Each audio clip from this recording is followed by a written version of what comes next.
네, 우리가 박수를 안 치기로 했는데 이렇게 마음이 너무 감사하고 기쁘면 안 칠 수가 없는 것 같아요. 그냥 한번 세게 치죠. 네.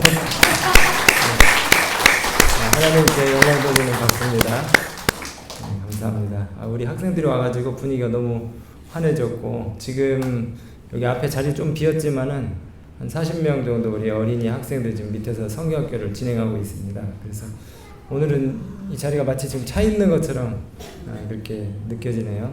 학생들이 아주 아이디어도 기발하고 또 얼마나 사랑스럽고 이렇게 헌신적인 모습들이 아름다운지, 아주 우리 학생들 지나가면서 보시면은 한 번씩 쓰다듬어 주시고 또 격려해 주시고 또 환한 웃음으로 이렇게 좀 칭찬해 주시기 바랍니다. 오늘 우리 또 학생들이 방송 제목도 잘 다루니까 또 방송이 더 잘 되는 것 같고 감사합니다. 계속 광고를 드렸지만은 아까 그 중간에 화장실 가신 분도 계시고 그래서 다시 말씀을 드리는데요. 다음 주에는 여기 본 교회에서 예배를 드리지 않고 360품에 가서 예배드립니다. 아시겠죠? 다음 안식일 금요일 저녁부터 360품 본사에 대강당에서 한 500명 정도 참여해서 예배를 같이 연합을 드리게 되는데요. 우리 성도님들 또 우리 교회에서 안 한다고 그냥 어영부영 빠지지 마시고 다 360품으로 가시면 좋을 것 같아요. 차편이 없으신 분들은 교회에서 우리가 또 봉고차를 갈 거니까 교회로 오시면 좋을 것 같습니다. 아니면은 지정하신 장소로 데려오라고 말씀하시면은 또 저희가 도와드리도록 하겠습니다. 오늘은 성경과 프랑스 혁명 두 번째 시간입니다. 요한계시록 11장 7절 8절 말씀이죠. 요한계시록 11장 7절 8절 말씀 다시 한번 읽어보도록 하겠습니다.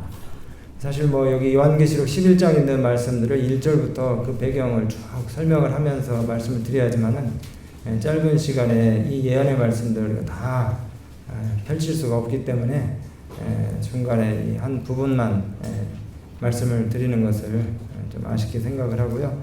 그렇지만 또 우리가 재림교인이 되기 위해서 여러분들 성경 공부하실 때 한 번쯤은 다 공부해봤다는 그런 내용들이니까 그 내용들을 다시 생각하시면서 오늘 말씀의 의미들을 짚어보도록 하겠습니다. 요한계시록 11장 7절 8절입니다.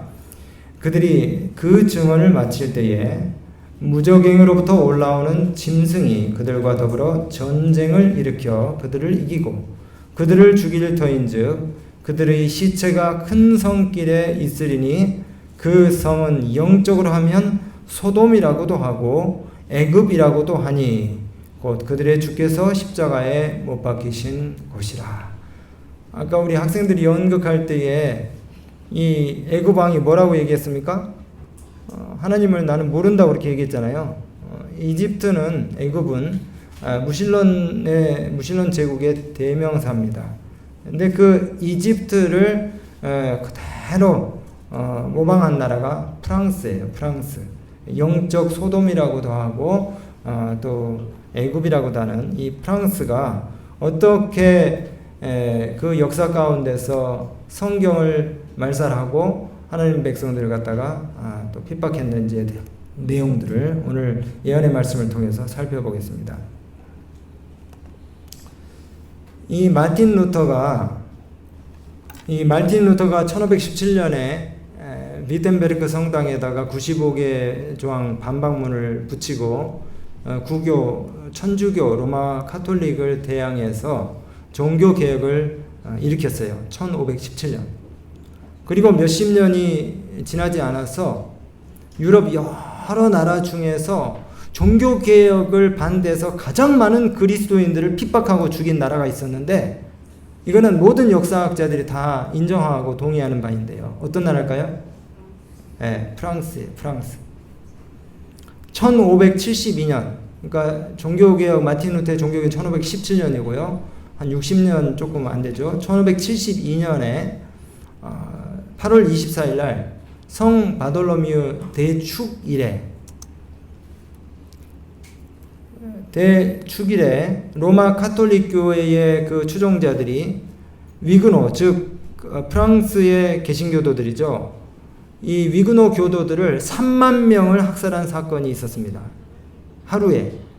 그런데 이 학살이 7일 동안 계속되면서 최초 3일간은 정말 너무너무 무섭고 광파가 상상할 수 없을 정도로 그렇게 심했는데, 이 대학살이 파리의 그 시가에만 국한되지 않고 왕의 특명에 의해서 신교도들이 거주하는 프랑스 전역의 모든 도시와 촌락에까지 퍼져나갔어요.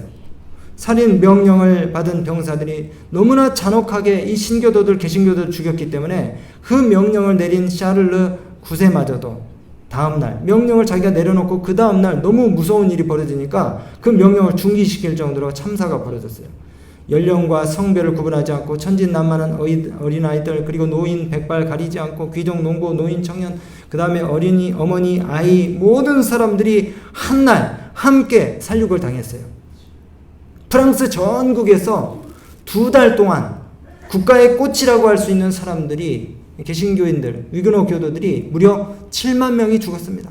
7만 명. 이 대학살 소식을 듣고 교황 그레고리 13세가 추기경과 사제들을 데리고 기뻐하면서, 아니 이렇게 많은 그리스도인들이 죽었는데 그 사건을 두고 기뻐해서 오히려 큰 행렬을 지어서 성 루이 교당으로 갔습니다. 교황이 이렇게 명령했어요. 그 화가 바사리한테 대학살 장면과 관련된 내용들을 프레스코 벽화를 그려가지고 벽에다 장식하게 하고, 그 기쁨의 표시로 학살된 많은 사람들이 죽은 것이 잘됐다 그래서 학살된 기쁨의 표시로 칼 황제에게 황금 장미를 보내기도 하고, 로렌의 추기경은 이 대학살 소식을 접하고 너무 기뻐가지고 그 소식을 전한 사자한테 20년 동안 받을 노동자의 월급을 1,000 크라운을 상금으로 줄 정도로 그 그리스도인들이 죽은 일을 갖다가 축하했어요.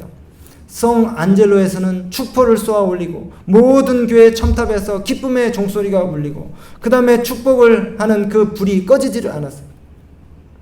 그리고 교황은 이 학살의 날을 기념하기 위해서 때데움이라고 하는 그런 찬양을 만들어가지고 성가대를 동원해서 부르게 하고 특별 감사 미사를 집전하게 했습니다.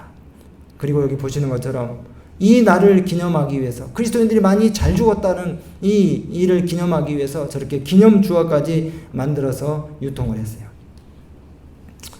여러분, 이렇게 프랑스라고 하는 나라는요, 그 역사 가운데서 프랑스 혁명이 시작되기 벌써 200년 전에, 아까 말씀드린 성 바돌로메 축일에 그 로마 카톨릭과 함께 그리스도인들을 갖다가 아주 잔혹하게 핍박한 나라 중에 하나입니다. 프랑스.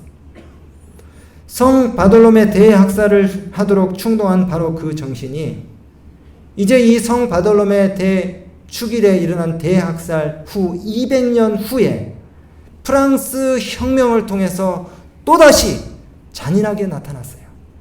예수님을 사기꾼으로 선언하고 무신론자가 되어버린 이 파리 시민들이 예수를 처단하자고 부르짖으면서 나섰어요. 거리로. 근데 여러분, 산이 깊으면 뭐도 깊다? 골짜기도 깊다라는 말이 있죠. 박해가 가장 심했던 곳에서 가장 경건한 그리스도인들이 나왔어요.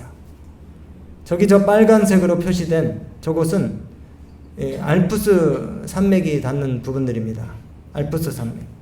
이탈리아 저 밑에 있고 프랑스로 넘어가는 저 경계에 알프스 산이 있어요. 굉장히 험준한 피에몽 산에서 수많은 그리스도인들이, 우리가 walden스인이라고 들어봤죠? 이 수많은 그리스도인들이 수세기 동안 하나님의 계명과 예수의 증거를 지키기 위해서 자신들의 생명을 아낌없이 버렸습니다. 프랑스 남방 산중에 거주하면서 조상들의 신앙을 굳게 지키며 밤을 틈타서 집회를 열고 전도를 하는 그리스도인들이 붙잡히면은 노예나 죄수들이 노를 저어서 다니는 갤리선에서 죽는 날까지 고역을 당했어요. 프랑스에서 가장 순수하고 가장 기품이 있고 정직하고 지성적인 사람들이 정말 그 강도들과 살인자들 틈에 섞여가지고 쇠사슬에 매여서 배 맨 밑창에서 하나님의 계명과 예수의 증거를 가졌다는 이유로 노를 젓는 장면 한번 상상해 보세요. 죽을 때까지. 그보다 조금 더 나은 처분을 받은 사람은 기도하는 자세로 무릎을 꿇었을 때에 총살을 당했어요. 산을 지나다 보면 이 알프스 산 여기에 수많은 방비 없는 부녀자들, 천진한 어린아이들의 시체가 널려있거나 나무에 매어 달려 있었어요. 여러분, 곰곰이 생각해보면 그 신실한 그리스도인들, walden스인들, 알비젠스인들이 참혹한 죽음을 감수하면서 그렇게 생명을 바쳐서 고수해온 하나님의 계명과 안식일을 우리가 얼마나 거룩하고 신성한 법으로 계명으로 알고 지키는지 생각해 봐야 될 것입니다. 우리는 뭐 안식일에 특별히 뭐 할 거 없다고, 아니면 분위기 좋게 한다고 카페에 가서 무료하게 안식일 시간을 보낼 수 있어요. 해지는 시간을 못 기다려서 밥을 사 먹기 위해 식당에 가고, 스마트폰 유튜브를 보면서 안식일의 정신을 훼손하고 있는지 생각해 봐야 돼요. 그 사람들이 그렇게 목숨을 걸고 지켜온 안식일이에요. 하나님의 계명과 예수의 믿음을 지키기 위해서 자기 자녀들의 생명까지 담보로 그렇게 믿음을 지킨 그리스도인들이 수호한 안식일이고 하나님의 계명인 것이에요. 우리가 생명을 다해서 목숨과 힘을 다해 하나님 말씀을 연구하고 그 말씀을 수호하고 한 절이라도 우리의 생각 속에 집어넣으려고 애를 써야 돼요. 그리고 이 말씀이 무슨 뜻인지 성령을 구하는 기도를 하면서 의미를 깨닫게 해주시라고 간절히 기도해야 돼요. 여러분, 이 안식일이 어떤 안식일입니까? 우리가 목이 좀 마르다고 24시 편의점에 가가지고 그냥 딸랑 물 사 먹을 수 있는 그런 안식일이 아니에요. 정말 우리 믿음의 선구자들이 목숨을 바쳐가면서 지켜온 안식일입니다. 하나님의 계명과 예수의 믿음을 지키기 위해서 그들이 생명을 담보로 했다는 것입니다. 종교개혁이 있기 전 14세기, 15세기에도 프랑스에서 귀족들과 왕족들 그리고 상류층 부인들이 순교당하는 그리스도인의 고통을 보면서 즐거워했어요. 많은 개신교인들이 법률상의 보호를 받지 못하고 맹수에게 쫓기는 그런 들짐승처럼 여기저기 피해 다니면서 그들에게 붙잡히면 사냥감이 되어 잔인하게 죽임을 당했어요. 이렇게 중세시대를 거쳐서 종교개혁시대 그리고 프랑스 혁명에 이르기까지 프랑스는 그리스도인들을 잔인하게 핍박하고 박해하고 경건한 그리스도인들과 믿음의 신앙을 지키기 위해 목숨을 아끼지 않은 하나님의 계명과 예수의 증거를 수호했던 것입니다. 계시록 11장에 여기 무적행에서 올라오는 짐승으로 상징된 나라를 우리가 프랑스라고 얘기합니다. 무적행에서 올라온 짐승. 여러분 7절에 보시면은요, 무적행으로부터 올라오는 짐승으로 상징된 나라, 이성의 신이 지배했던 프랑스가 오랜 기간 동안 거룩한 하나님의 진리의 말씀을 철저히 멸시했어요. 프랑스 혁명과 공포시대 동안에 프랑스를 지배하고 있었던 그 무신론적인 세력이 하나님과 그분의 말씀을 대항해서 싸움을 벌였는데, 특별히 이 프랑스라고 하는 나라는 국회에서 하나님을 예배하지 못하도록 공적으로 금지시킨 나라 가운데 하나입니다. 이거는 역사 가운데 세계 어느 나라에도 유례를 찾아볼 수 없는 일이에요. 그리고는 성경을 모아서 사람들 앞에서 다 불사지르고 안식일 제도, 주일 제도를 갖다가 폐지하기 위해서 일주일 제도를 없애고 10일 제도를 갖다가 들여왔어요. 그 다음에 침례식과 성찬식을 다 금지시키고 묘비에 사망은 영원한 잠이라고 가르치면서 둘째 사망이나 부활에 대한 교리를 믿지 못하도록 했어요. 예배를 금지했고 하나님을 경외하는 것이 어리석음의 근본이라고 그렇게 교회가 가르쳤어요. 나라가 가르쳤어요. 여러분 여기 10절에 보니까요, 두 선지자가 누굽니까? 두 선지자 스가랴에 있는 말씀을 우리가 바탕으로 해가지고 두 선지자는 성경을 이야기합니다. 신구약 성경. 땅에 거하는 자들을 이 성경이 괴롭게 한다고 이 사람들이 믿었어요. 천주교회와 그 다음에 프랑스 정부가 그렇게 이 성경이 자기들이 가는 길을 가로막는다고 그렇게 생각하면서 이 두 증인이 자신들을 괴롭게 했다고 얘기합니다. 그러면서 이 성경이 사람들 앞에서 널브러져 죽는 것을 보고 즐거워했다고 그랬어요. 아까 보신 것처럼 교황 그레고리오 13세가 기뻐하면서 축전을 보내고 이렇게 하는 것처럼, 그리고 서로 예물을 보내는 것처럼 성경이 무시당하고 짓밟힘을 당했습니다. 여러분 그렇게 하니까 어떤 일이 벌어지는지 아세요? 성경을 무시하니까 어떤 일이 사회에 벌어지는지 아세요? 사람들의 양심이 화인을 맞고 두 선지자로 상행된 하나님의 말씀이 저들의 눈에 가시와 같이 걸리적거리는, 그들을 귀찮게 하고 괴롭게 하는 장애물 같은 것이 되어버렸어요. 그래서 프랑스가 무신론 제국으로 천명을 하면서 두 증인 성경에 책망하는 소리가 듣기 싫어가지고 그 소리를 틀어 막아버리고 두 증인의 죽음을 갖다가 기뻐하고 즐거워한 것이에요. 마침내 두 증인으로 상징된 이 하나님의 거룩한 진리의 말씀, 악을 제지하는 최후의 보루의 이 성경이 시체같이 프랑스 길거리에 내동댕이 쳐지고 이제는 사람들이 아무런 제재 없이 살인하고 간음하고 도적질하고 남의 것 뺏고 양심의 가책 없이 부도덕한 일들을 갖다가 저지르는 마음껏 이런 일들을 저지르고 싶어 했던 사람이 마치 번물이 터지는 것처럼 나와가지고 악을 행하기 시작했어요. 무법천지 아노미 세상이 되어버렸습니다.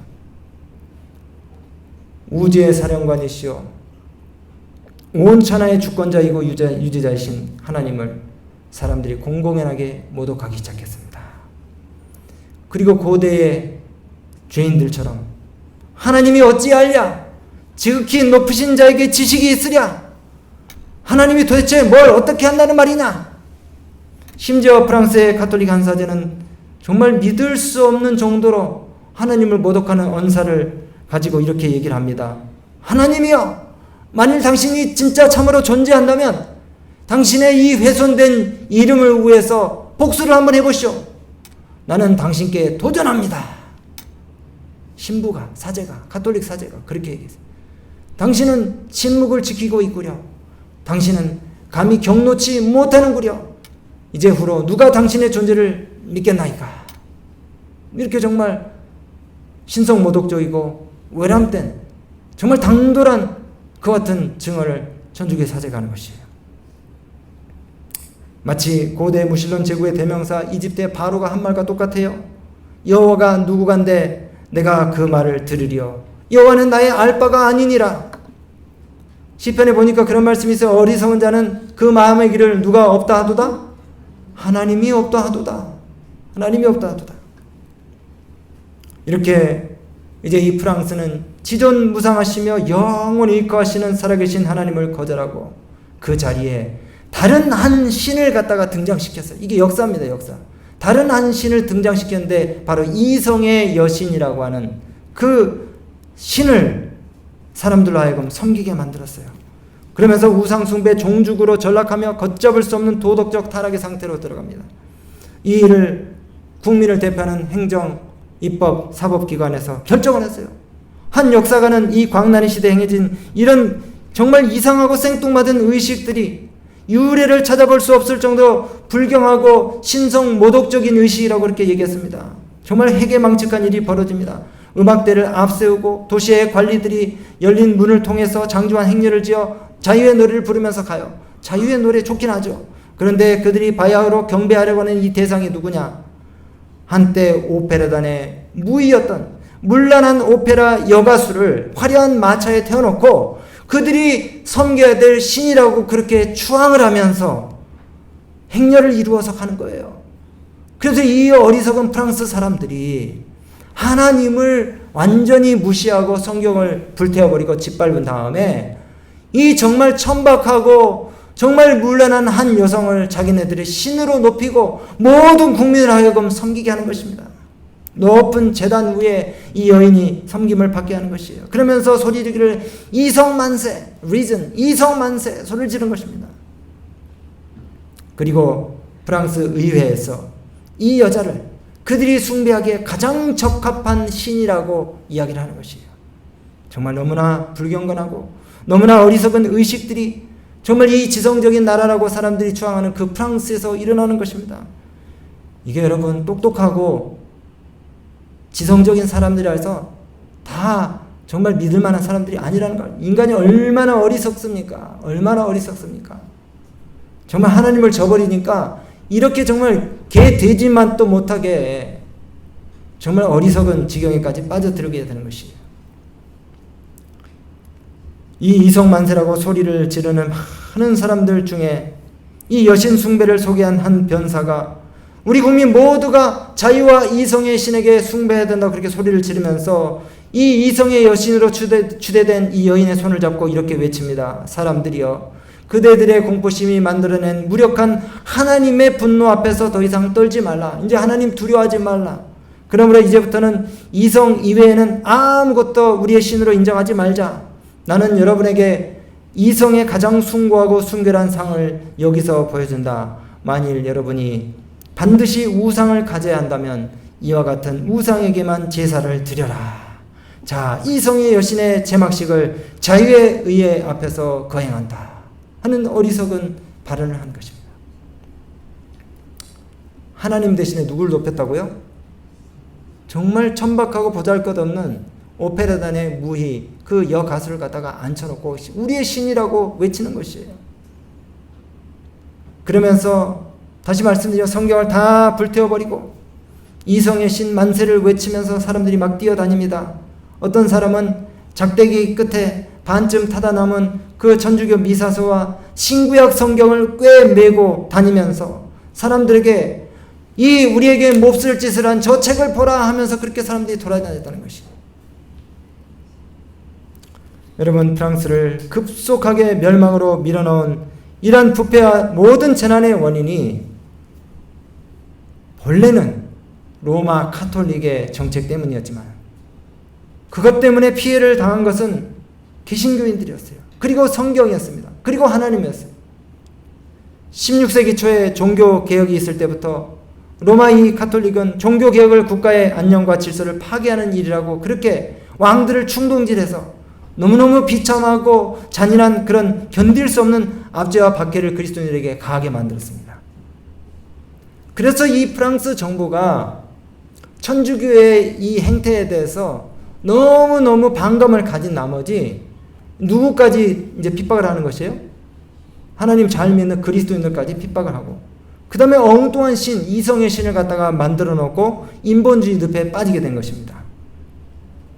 성경도 버리고 하나님 없다고 선언한 이 나라가 이성의 여신을 숭배한 결과가 어떻게 됐는지 아십니까? 이미 말씀드렸지만은 나라가 공포와 불안과 폭력과 혼란의 소용돌이 속으로 휘말려 들어가게 됐어요. 광결인 살인과 유혈로 번복되었습니다. 성경을 버리고 하나님보다 인간의 위성을 높인 프랑스 혁명에 대한 평가는 긍정적인 평가가 조금 있어요. 우리가 역사를 공부를 할 때에 프랑스 혁명을 통해서 봉건주의가 타파가 되고 그 다음에 인권보장의 시작을 알리는 혁명이었다. 또 민주주의가 뿌리를 내리게 된 계기였다. 이렇게 말은 하지만은 그 이면에는 어마어마한 무섭고 부정적인 영향들이 이 프랑스 혁명을 통해서 나오게 됐습니다. 근데 이건 제 얘기가 아니고 역사가들의 얘기예요. 여러분, 프랑스 혁명을 통해서 뭐가 나온지 아십니까? 공산주의가 나왔어요. 공산주의가 나왔어요. 공산주의 때문에 그 다음에 뭡니까? 이 파시즘 뭐 이런 것들 때문에 엄청나게 많은 독재자들이 이 프랑스 혁명의 정신의 영향을 통해 가지고 엄청나게 많은 독재자들이 히틀러 그 다음에 스탈린 그 외에도 수많은 그 독재자들이 많은 무고한 생명들을 갖다가 수천 명, 수만 명, 수십만 명, 수백만 명 죽인 그와 같은 암울한 세계 역사가 바로 이 성경을 무시한 프랑스의 정신 때문에 생겨난 것이에요. 이건 제 얘기가 아니고요. 한 칼럼니스트 조평세 씨가 쓴 프랑스 혁명의 평가 기고를 읽어보면 각시대 대쟁투에 나온 내용하고 똑같아서 깜짝 놀랐어요. 근데 많은 역사가들이 비슷한 평가를 내립니다. 프랑스 혁명에 대해서. 제가 한번 읽어볼게요. 프랑스 혁명의 과정은 사실 혁명 정부의 선동 정치로 인해서 피비린내가 진동하는 군중의 광기와 살육의 현장이었다. 하나님을 무시하고 성경을 무시하니까 이런 일이 벌어집니다. 무엇보다도 인간의 이성을 절대적이고 완벽한 것으로 추앙하고 프랑스 사회에서 기독교를 완전히 청산하려고 시도했던 자코뱅당의 반기독교적인 혁명이었다. 왕정 및 귀족과 결탁해서 부패의 온상이 되었던 로마 카톨릭 교회와 성직자들에 대한 반감이 프랑스 시민들의 분노를 표출하도록 한 것도 사실이지만 프랑스 혁명은 비기독교화 정책으로 인해서 단순한 반부패 운동을 한참 넘어선 기독교 말살 운동의 수순이었다. 그러면서 이 가톨릭 교회가 이 이성의 숭배, 이성 숭배를 하는 그런 그 사람 숭배하는 이성의 신으로 대체가 되면서 공식 국교로 그 나라에 채택이 되었는데, 이것은 결과적으로 무신론이 기독교 대체 종교로 전락해버린 아주 비극적인 사건이라고 이 칼럼니스트는 이야기를 하고 있습니다. 그러면서 로베스피에르라고 하는 공포 정치를 하는데 앞장섰던 이 사람이 마치 이 엄청난 불행한 대제전의 제사장처럼 그렇게 군림을 하면서, 신이 존재하지 않는다면 우리가 신을 발명하고 종교를 만들어서 섬기면 되지 않느냐, 이렇게 말하면서 그 토마스 페인이 말한 것처럼 정말 이 이성에 대한 절대적인 믿음보다 더 구체적으로 일어난 이성의 신을 숭배하는 그런 이성의 시대를 만들어내게 됐다는 것이에요. 그리고 나중에 독일의 철학자 니체가 신은 뭐했다? 죽었다라고 하는 그런 엉뚱한 결론까지 이르게 한 것이 바로 프랑스 혁명이라는 것입니다. 오늘 저는 말씀 마치면서 여러분, 인본주의의 극치, 이성의 신의 출현, 공산주의의 탄생, 이 모든 것이 로마 가톨릭의 개입, 그리고 로마 가톨릭이 중세 암흑시대에 뿌린 씨앗의 결과라는 사실을, 결국 로마 교회의 부패는 프랑스에서 이 종교개혁 운동이 발을 못 붙이도록 하는 일의 성공이었어요. 근데 그 중심에는 성경을 말살하고 하나님을 갖다가 외면한 것에 대한 이 결과였고, 그 다음에 그 효과였다는 것입니다. 계시록 11장 5절의 말씀처럼 성경을 없이 하고자, 성경을 해하고자 했지만은 성경의 입에서 불이 나와서 그 원수 프랑스의 무신론적인 세력을 다 소멸하게 될 것이라고 예언하고 있어요. 여러분, 국회가 성경을 금지시키고 프랑스 의회에서 이 포고한 대로 성경을 다 불에 태워버리면 나라가 조용할 줄 알았는데, 성경을 다 없애버리면 나라가 조용할 줄 알았는데, 죽은 것 같이 보였던 성경이 요한계시록 11장에 있는 예언대로 사흘 반이 예언상 몇 년입니까? 3년 반 만에 의회가 1793년 11월 26일에 성경 말살을 공식 결의를 하고 이 법령을 공부한 지 딱 3년 반 만에 1797년 7월 17일에 성경이 복권되었습니다. 불과 3년 반이 못 되어서 성경이 회복이 됐어요. 그리고 최악의 무질서와 혼란에 빠져들었던 사회가 다시 회복이 되기 시작했습니다. 오히려 이 후에 두 증인 신구약 성경이 높임을 받았는데 1804년, 프랑스 혁명 언제 끝났습니까? 1798년에 끝났는데 6년이 지나지 않아서 1804년에 영국에서 성서공회가 조직이 됐고, 1816년에 미국 성서공회가 조직이 되었고, 하나님 말씀 성경이 1000개 이상의 언어로 번역이 되었어요. 그리고 성경의 대량 보급이 급속도로 이루어지면서 성경의 부활이 일어나기 시작했습니다. 오늘 아침에 이 성경의 예언과 역사를 통해서 배우는 교훈을 다시 요약합니다. 여러분, 살아계신 하나님의 말씀을 인정하시고, 하나님이 살아계심을, 하나님의 존재를 인정하시고 하나님께 여러분의 인생과 마음을 바치시게 되길 바랍니다. 세상의 역사가 하나님이 살아계심을, 하나님의 말씀에 살아있고 운동력 있는 것을 증명하고 있어요. 그리고 우리가 하나님을 알기 위해서, 여호와를 알기 위해서 항상 살아있고 운동력 있는 좌우에 날선 어떤 검보다도 예리한 하나님의 말씀을 아침마다 읽고 묵상하고 암송하시게 되길 간절히 바랍니다. 그러면 그 말씀이 여러분의 영과 혼과 및 관절과 골수를 찔러 쪼개기까지 하실 것이며, 여러분의 마음의 생각과 뜻을 감찰하셔서 정로로 행하도록 도우실 것이에요. 그리고 영원에 이르는 길, 즉 거듭남의 경험을 하도록 도우실 것인데, 너희가 거듭난 것이 썩어질 씨로 된 것이 아니요 썩지 아니할 씨로 된 것이니 하나님의 살아있고 항상 있는 말씀으로 된 것이니라. 여러분, 하나님의 말씀을 여러분 삶의 중심축으로 삼고 그 그 말씀을 늘 상고하면서 하는 우리 모두가 되시길 바라면서 말씀 마치겠습니다.